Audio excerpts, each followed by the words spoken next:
8 months of ownership.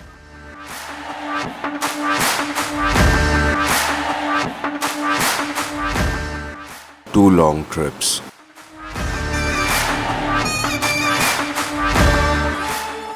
+8,000 kilometers. A complete long-term review of the all-new Himalayan 450. I have seen many people come down to this channel, watch the videos, but you don't subscribe. So it's a request, hearty request that you subscribe the channel. It will help me grow. It will help the channel grow. It will help me motivate also. लेकर आ गए एक और नया vlog. बहुत दिनों से बहुत लोगों ने मुझे DM किए हैं फेसबुक में, इंस्टाग्राम में कि हिमालयन 450 का कैसा परफॉर्मेंस है, क्या इसका बोल सकते हो गंदगी है, गंदगी नहीं, what is the bad about it. So should they prefer a KTM 390 adventure और एक्सपल्स और द YZD एडवेंचर बाइक. सो उसी को लेके ये पूरा व्लॉग है.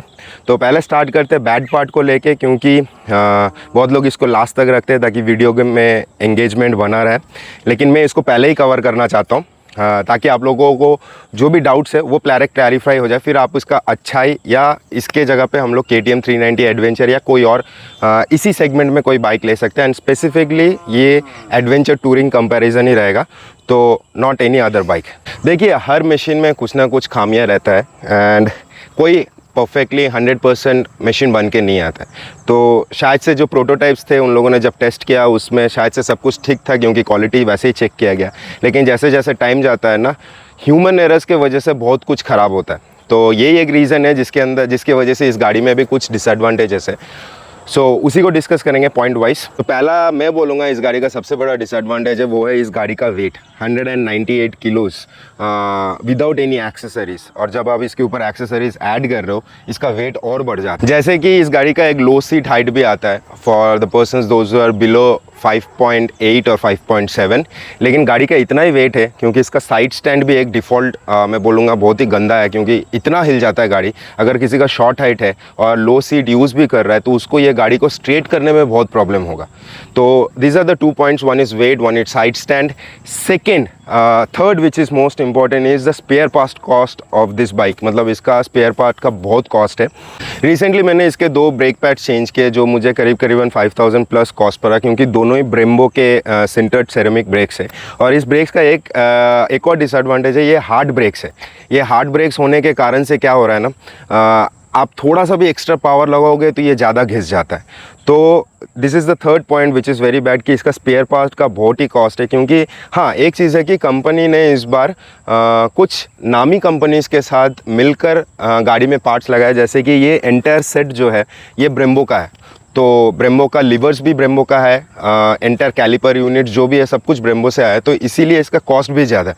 तो ये आपके एक दिमाग में रखना होगा कि क्यों स्पेयर पार्ट का कॉस्ट ज़्यादा है. चौथा, ऐसा क्या चीज़ इसमें ख़राबी है, वो है कि इसका स्टॉक सीट. मेरे पास अभी टूरिंग सीट लगा हुआ है, तो मैं एक बेस्ट एग्जांपल देता हूँ. मेरा फर्स्ट ट्रिप इस बाइक में संदकफू था.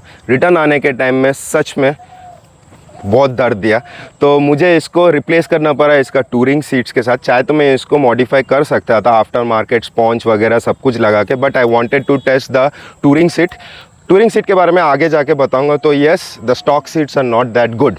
Now the fifth is its light. जो स्टॉक इसका डूम हेडलाइट पे जो लाइट आता है वो उतना खास नहीं है, उतना पावरफुल नहीं है. For that you have to go for a fog lamp which I have already installed. Sixth, जैसे कि ये फर्स्ट लॉट का बाइक था मुझे फरवरी 2024 में ये बाइक मुझे डिलीवर्ड हुआ, तो बहुत सारे इश्यूज़ थे इसमें. तो हाँ, बट कंपनी ने इसका वेल टेक केयर किया. टाइम टू टाइम जो भी मैंने कंप्लेंट्स रेज किया था, they have replace the parts without asking any questions, because they also knew there are issues with those parts. जो पहला इशू था वो यहाँ से स्टार्ट हुआ. जो एक हैंडल बार जो हम लोग का कंपनी से जो राइज़र था, इसके अंदर जो रबर डैम्पनर्स थे वो डैमेज हुए. एक बार नहीं, 2 बार डैमेज हुआ. तो 2 बार ही कंपनी ने मुझे रिप्लेस किया. अभी तो मैंने ये आफ्टर मार्केट का एक आइटम लगाया जो मॉडर्न टेक पिट स्टॉप से लिया है. उसके बारे में मैं कुछ देर के बाद आप लोगों को बताऊंगा. जो इंटरनल इश्यूज़ में सेकंड वाला आता है वो है अभी भी टैंक में जो वाटर आउटलेट का जो पॉइंट है वो हर रॉयल एनफील्ड बाइक में इशू होता है, वो स्टक हो जाता है। वो सेम चीज़ मेरे साथ भी हुआ।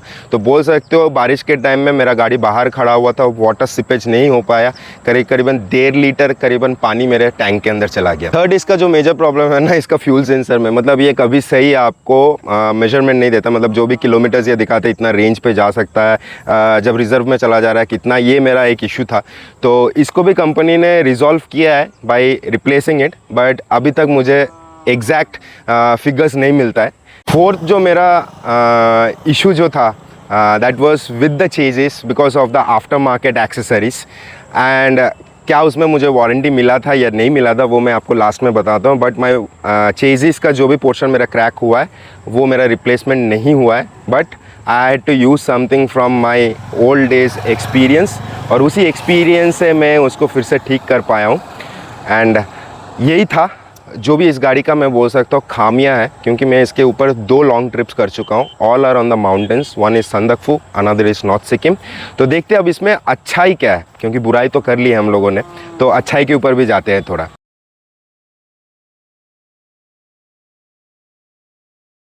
अब इसके अच्छाई के बारे में बात करते हैं। तो अच्छाई के बारे में अगर मुझे बात करना है तो ऐसे Royal Enfield has use the right take this time, कुछ नया फीचर्स कंसोल पे लेके आए हैं जो अभी तक कोई भी रॉयल एनफील्ड बाइक्स में नहीं है। सेकंड, इसने राइट कंपनीज़ के साथ इस बार टाई अप करके अपने स्पेयर पार्ट्स बनाए। The brakes are very powerful in this bike.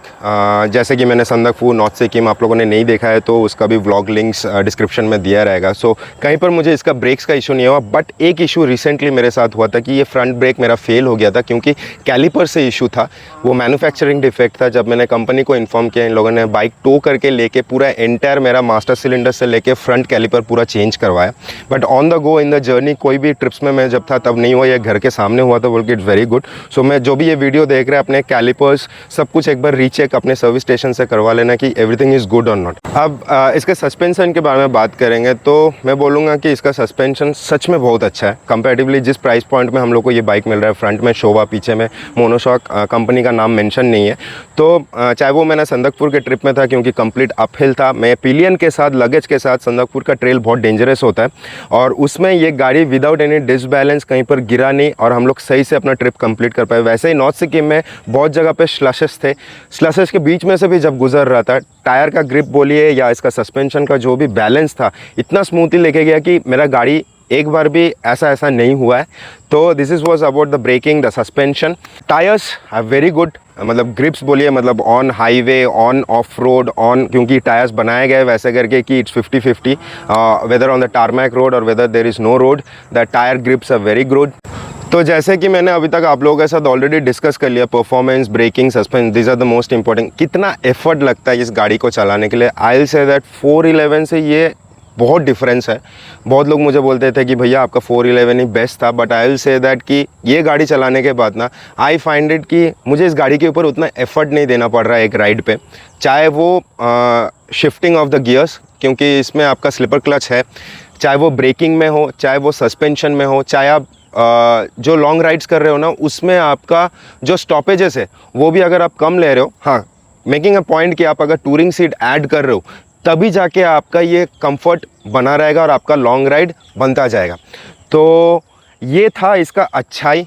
जैसे मैंने आप लोगों के साथ पूरा डिस्कस कर लिया इसका अच्छा, इसका बुरा, क्या मेरा इसके ऊपर इन्वेस्टमेंट सही था, तो मैं बोलूँगा as per my decision it is good. क्योंकि देखिए ये first lot of RE's new technological bikes है, तो इसको टेस्ट करना, इसको राइड करने में मुझे प्रॉब्लम्स आ रहे हैं, लेकिन मैं बोलूँगा उस प्रॉब्लम्स को आरई बहुत सही तरीके से इसको हैंडल करके इसको रिजॉल्व कर रहा है। ऐसा नहीं है कि ये लोग रिजॉल्व नहीं कर रहे, तो इसको प्रॉपर ढंग से ये लोग रिप्लेस कर रहे हैं, चाहे वो रिप्लेसमेंट हो या चाहे इसका सोल्यूशंस जो भी है वो लोग ये कर रहे हैं। तो next I will tell you about the accessories that I have put down in my bike, and जो पर्पसफुल है एक्सेसरीज उसी को मैं लगा के रखा हूँ, क्योंकि मुझे इस बाइक को और ओवरवेट नहीं करना है, तो मुझे इसको लाइटर पार्ट में रखना है, तो उसी के लिए मैंने वैसे ही एक्सेसरीज़ लगाया। और एक एक्सेसरीज़ की वजह से मेरा बाइक का चेजिस में इशू आया है, शायद से आप लोगों को वीडियो फ्रेम में दिख ही रहा है। तो मैं आप लोगों को बता दूंगा वो क्या इशू था, उसको मैंने कैसे रिजॉल्व किया। तो जैसे आप देख पा रहे हो कि this is a new accessories that I have put down from modern tech pit shop, जो एक इनवर्ड राइजर्स है जो मेरे तरफ हैंडल को लेके आ रहा है, मेरे राइडिंग को कंफर्ट कर रहा है, जिसके साथ एक यहाँ पर माउंट भी है। This mount you can use it as a mobile mount और as an action camera mount, और चाहे तो आप अपना ड्रोन का जो रिमोट है उसको भी आप यहाँ पर रख सकते हो। कैसे? कॉर्ड लॉक का जो भी यूनिवर्सल एडाप्टर्स और कनेक्टर्स है उससे। यहाँ पर मैंने मॉडर्न टेक का एक और जीपीएस सिस्टम भी मैंने यहाँ पर लगाया है, जिसका आप देख सकते हो कंसोल से और इसका जो स्पेसिंग है बहुत है। दूसरे इसमें इतना स्पेसिंग नहीं आता था, तो इसमें आप अपना जीपीएस माउंट भी कर सकते हो, या लेटेस्ट टेक्नोलॉजी जो भी एंड्रॉयड एप्पल कारप्ले का जो भी सिस्टम्स आ रहे हैं वो भी आप लगा सकते हो। द थर्ड एक्सेसरीज जो मैंने मॉडर्न टेक पिट शॉप से लिया है कि ये साइड स्टैंड एक्सटेंडर, या आप इसको बूट भी बोल सकते हो। इट्स एक्चुअली वेल कंस्ट्रक्टेड, आप देख सकते हो यहाँ पर कोई गैप नहीं है। एंड या थोड़ा सा इसका जो स्लाइडिंग वाला पार्ट था ना वो अभी थोड़ा सा कम हो गया है, तो थोड़ा सा अपलिफ्ट हुआ है पहले वाले पोजीशन से। अभी मैं इसको सेंटर स्टैंड में नहीं, साइड स्टैंड में इसलिए नहीं रखा हूँ क्योंकि जो पैसेज है ना बहुत छोटा है, that's the reason. And the fourth one is Zana's fork protector, but I have a complaint for Zana. इसके जो बोल्ट्स अंदर में दिए गए हैं वो ऑलरेडी रस्ट हो रहे हैं, तो मुझे देखना पड़ेगा मुझे क्या करना है। And there is nothing more extra accessories on my bike. I have kept it very simple, and yeah, I have the radiator grill by Royal Enfield company only. The next two accessories that I'm going to install, I'm waiting for them. That is, one is the hand guards by Royal Enfield. जो मेरा fifth accessories है जो अभी waiting period में है 30 days का, that is the crosspoke wheels जो Royal Enfield ने रिसेंटली लॉन्च किया। So I had to pay the exact amount 12,242 rupees. I am waiting for it. Once it comes I ride with that one, then only I can give you the review. Until and unless I won't be giving any review on that one. हाँ, एक और छोटा चीज़ मैंने लगाया था, that is auto इग्निनस, what I can say, this is an extender to the cover for the exhaust, so that whoever is sitting behind, by chance उसके पैर अगर इधर गिर जा रहा है, या the luggage system that I am using वो इधर आके ना गिर जाए, just to prevent burnings, उसके लिए मैंने ये लगाया था। So जो भी आप देख रहे हो, the necessary accessories are only there in this bike. मैंने अपना हैंडल बार चेंज नहीं किया, ये अभी भी स्टॉक हैंडल बार में है, तो मुझे अभी तक कोई इश्यूज़ फील नहीं हुआ। Even the looking mirrors which were given by the company, the stock one, I am having it. So majority of my bike parts are all stock except this one. And yes, this caused me a problem, and I got to know post the north Sikkim ride that the bolt which is over here, the slider, यहाँ पर एक bolt है, ये मेरा head को disturb किया था। The bike was vibrating when we opened, the screw had at the end, जो लास्ट में जो थ्रेड्स थे वो अंदर के थ्रेड्स को उसने काट दिया था। And obviously as this was an aftermarket accessories, the company had not provided me any warranty for that, but yeah, I used my this many years of riding experience handling the bikes. What I did was I took it to a lathe shop, put down some copper bush in it, got it rethread, and then I got it stuck. And yes, I will say that company is not supporting aftermarket accessories installation. Warranty gets void in some cases, like this one. My warranty for this has got voided, so anything happens with the chassis, I won't get a support from company. But now Mototalk has brought down the exact bolt जिससे वो issues ना create हो। So I will say that this is not Royal Enfield's issue, this is what the accessories that we are using in it, because there are certain parts which are iron, certain parts which are aluminium alloys. So जो जैसा है उसी के हिसाब से हम लोगों को स्पेयर पार्ट्स के जो भी बोल्ट स्क्रूज जो भी ऐड करने हैं, and right torque has to be used to tighten these bolts. One small mistake in it, it can damage the bikes. It's not only with Royal Enfield, it is with every single bike. Now let's jump to the last part, that whether you should consider this bike or KTM 390 Adventure or the Yazdri Adventure or the X-Pulse. Now coming to the part of which bike you should select. Yes, KTM 390 Adventure is filled with tech. It has got cornering ABS, it has got traction control. Royal Enfield Himalayan 450, yes, it has got a performance mode modes from where you can select performance and eco mode. You can switch off your rear ABSs on both the modes. In a similar way, one big thing is that the console where you can cast the map, but the Royal Enfield app has to be kept open, जिसके वजह से आपका phone का charge discharge हो सकता है। And This bike has got a powerful torque compared to KTM 390 Adventure.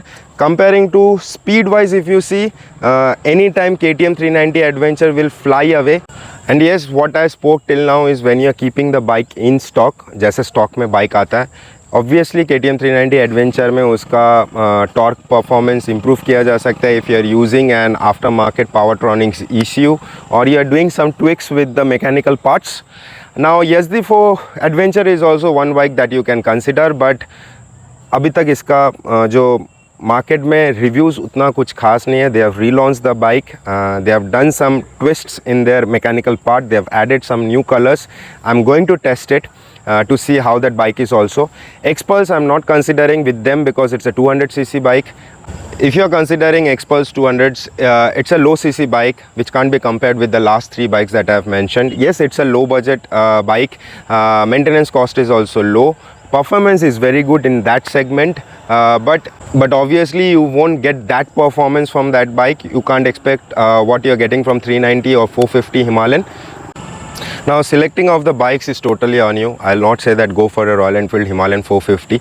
It's totally the performance that you want, the technology that you want from your bike, the more advanced technology you want from your bike, and the budget that you're holding. And always remember one thing, when you're selecting a two-wheeler and you're planning for long trips on it, make sure that the spare parts availability and the workshops are there wherever you're going, because these are machines. It can get damaged, it can get some faulty parts. So it is very much important that you're selecting a vehicle based on that only. The vlog ends over here. आपको अच्छा लग रहा है तो obviously like कीजिए, comment कीजिए, share कीजिए, and do maximum comment based on what you want to know about this machine. Now I have seen many people come down to this channel, watch the videos, but you don't subscribe. So it's a request, hearty request that you subscribe the channel. It will help me grow. It will help the channel grow. It will help me motivate also. Take care of yourself wherever you're riding. Be safe, ride safe, stay with your friends and family, make lot of memories. And in this video, I would really like to thank one of my brother who has always supported me. Even he is now actually behind the cameras. He is Dev Kumar, who has traveled with me on my first long trip, that is Sandakphu. And anytime, anywhere I want to make a video, I just ask him, चलेगा क्या? वो बोलता है कि कब चलना है, कितने बजे चलना है. So thanks again to Dev Kumar, and thank you to all my audiences for watching me, constantly supporting me. Take care of yourself. Bye.